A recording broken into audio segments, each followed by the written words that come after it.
Hello students, welcome back. Welcome to the channel of VIPM academy. बच्चों, हमारे पास ज़्यादा समय नहीं है। 15 मिनट में 15 क्वेश्चन करने हैं, पेपर से पहले पेपर। लास्ट में कमेंट करके ज़रूर बताना कितने सही हुए हैं। एग्जाम लायक है। मैं कोशिश कर रही हूँ 100 डे सीरीज़ को पूरा कर सकूँ। आप लोगों का कॉपरेशन चाहिए, सो स्टे कनेक्टेड। बच्चों, फर्स्ट क्वेश्चन आपके सामने ये है, विच sentence shows the correct use of semicolon. आपको बताना है करेक्ट यूज यानी सही यूज कौन सा है। सेमीकोलन का सही यूज आप लोगों को बताना है। सर, सेमीकोलन कौन होता है? सेमीकोलन होता है ये वाला। इसका सही यूज आपको इस्तेमाल करके बताना है। ये होता है सेमीकोलन, एक बिंदी और इस तरीके से। इसका सही यूज आप जानते हो, लिस्ट के आइटम के बीच, लिस्ट के आइटम के बीच तो बच्चों, लिस्ट के आइटम के बीच तो कॉमा आता है। क्या आता है? कॉमा आता है। लिस्ट को इंट्रोड्यूस करने के लिए, इंट्रोड्यूस मतलब बताने के लिए कि अब लिस्ट शुरू हो रही है, इंट्रोड्यूस करने के लिए कॉलन आता है। लिस्ट को इंट्रोड्यूस करने के लिए कॉलन आता है और लिस्ट के आइटम के बीच में आपका जो है कॉमा आता है। तो यहाँ लिस्ट के आइटम के बीच में कॉमा आएगा, ये तो गलत है। सर, यहाँ पे आप जानते हैं हाउएवर और देयरफॉर, हाउएवर या फिर देयरफॉर, इनसे पहले आपका जो है सेमीकोलन आता है, इनके बाद में कॉमा आता है, तो डेफिनेटली सेकंड आंसर है। सर, बुक्स के बाद में यहाँ पे आइटम आप दिखा रहे हो तो कॉमा आना चाहिए, सेमीकोलन क्यों लगा रहे हो? और सर, वर्ब के बाद भी सेमीकोलन गलत होगा। आंसर कौन सा वाला होगा? आंसर सेकंड ऑप्शन होगा। Next we have question number 2, choose the correct passive voice. Passive के दो ही लॉजिक हैं और दो ही लॉजिक मैं आप लोगों को क्लियरली समझा देती हूँ। पैसिव के लॉजिक क्या है? पैसिव के दो ही नियम हैं। आपको एक तो टेंस मॉडल चेंज नहीं करना है। आप आंसर बताइए, तब तक मैं सारे लिख देती हूं। सेकंड, पैसिव का मतलब होता है BT3, और ज्यादा ही देखना हो तो सब्जेक्ट को ऑब्जेक्ट, ऑब्जेक्ट को सब्जेक्ट बनाना है, ये ध्यान रखना होता है। Sir, when will they announce the result, will plus verb की फर्स्ट फॉर्म है तो विल बी प्लस वर्ब की थर्ड फॉर्म होगा, तो will be plus verb third. ये वाला होगा क्या? नहीं। ये वाला हो गया क्या? ये भी will be plus verb third है। ये वाला हो गया क्या? नहीं। अब आंसर कौन सा होगा, फर्स्ट या फिर थर्ड? कुछ बच्चे जल्दबाजी में रहते हैं, मॉडल प्लस वर्ब फर्स्ट को देखकर model plus B plus T3 लगाकर आसानी से काम को खत्म कर देते हैं। बट उन बच्चों से मेरा सिर्फ इतना सा रिक्वेस्ट है, सर, डायरेक्ट से इनडायरेक्ट नहीं में जाने पे प्रश्न नहीं रहता, लेकिन एक्टिव से पैसिव में जाने पर प्रश्न ही रहता है। एक्टिव से पैसिव में जाने पर प्रश्न ही रहता है। तो WH के बाद जो हेल्पिंग वर्ब आती है वो हेल्पिंग वर्ब आएगी ही आएगी, उसके बाद ही सब्जेक्ट आता है बच्चों। तो यहाँ पर ये हेल्पिंग वर्ब WH के बाद आना बहुत जरूरी था, जो कि फर्स्ट में नहीं आ रहा है। तो आंसर कौन सा वाला होगा? थर्ड ऑप्शन होगा। अगले क्वेश्चन का जवाब दीजिए, कौन सा सही लग रहा है आपको, प्लीज है।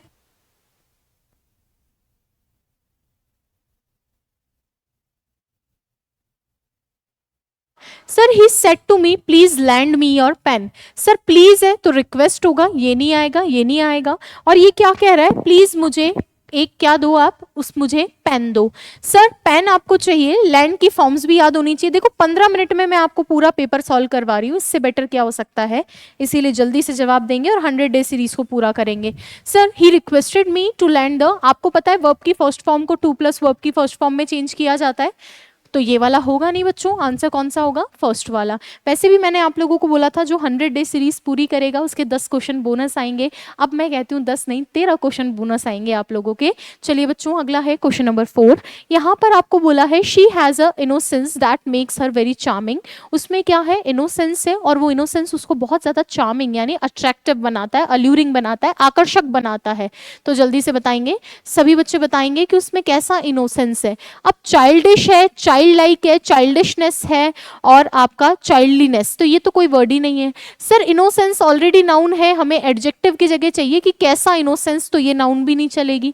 अब बताना है चाइल्डिश या चाइल्ड लाइक। सर, चाइल्डिश का मतलब होता है बचकाना, यूजुअली नेगेटिव सेंस में यूज किया जाता है। बचकानी हरकतें होती है ना, childish activities.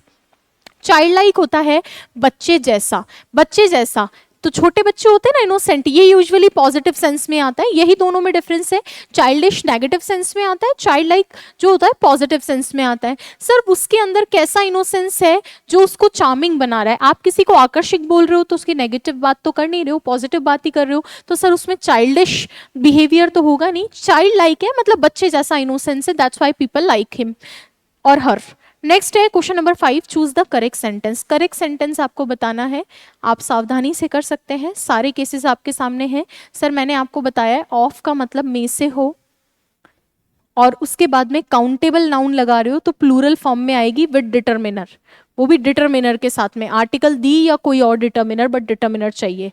Sir neither of the boys, ये प्रेपोजिशन है, ये ऑब्जेक्ट है, सब्जेक्ट नाइदर आइदर हो, नाइदर आइदर ईच एवरी, ये सब सिंगुलर वर्ब लेते हैं, सिंगुलर सब्जेक्ट होते हैं, तो यहाँ हैव आना गलत था, ये नहीं होगा। यहाँ क्या गलती है sir, one of the best book नहीं होगा, बुक्स होगा, क्योंकि काउंटेबल है, सिंगुलर काउंटेबल है, चुनने के लिए ज्यादा में से ही चुनेगा।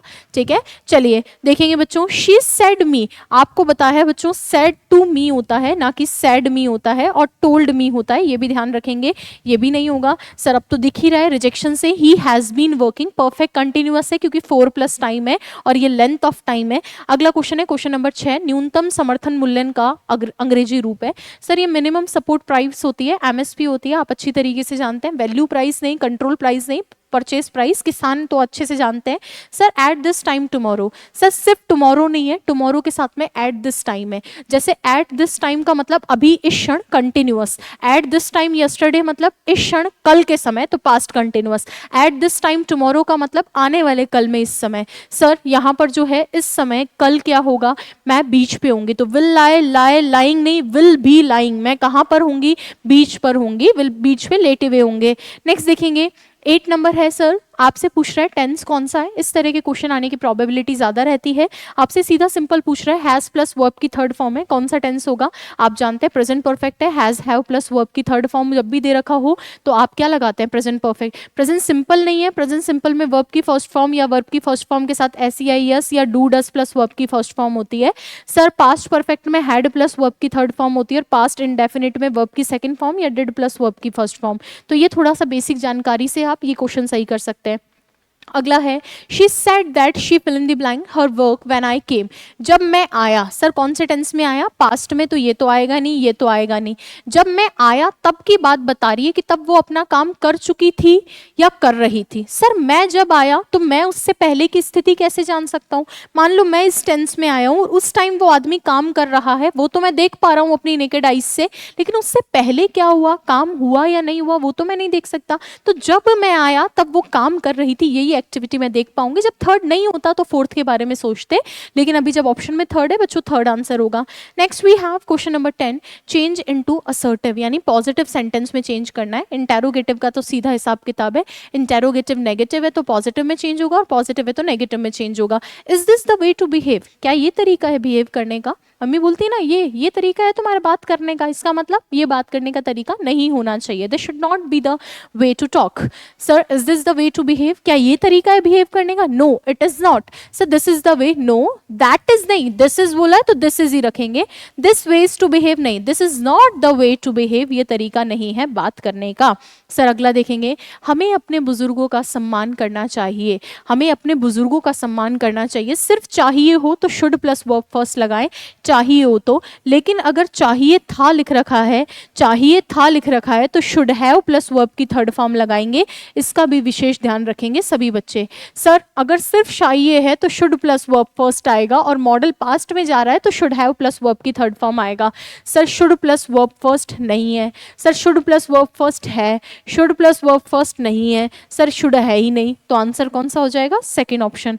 अगला देखेंगे बच्चों, अगला है ही प्रिवेंटेड मी। सर प्रिवेंट के साथ फिक्स्ड प्रेपोजिशन है, prevent from something, prevent from something मतलब रोकना, तो उसने मुझे जाने से रोका।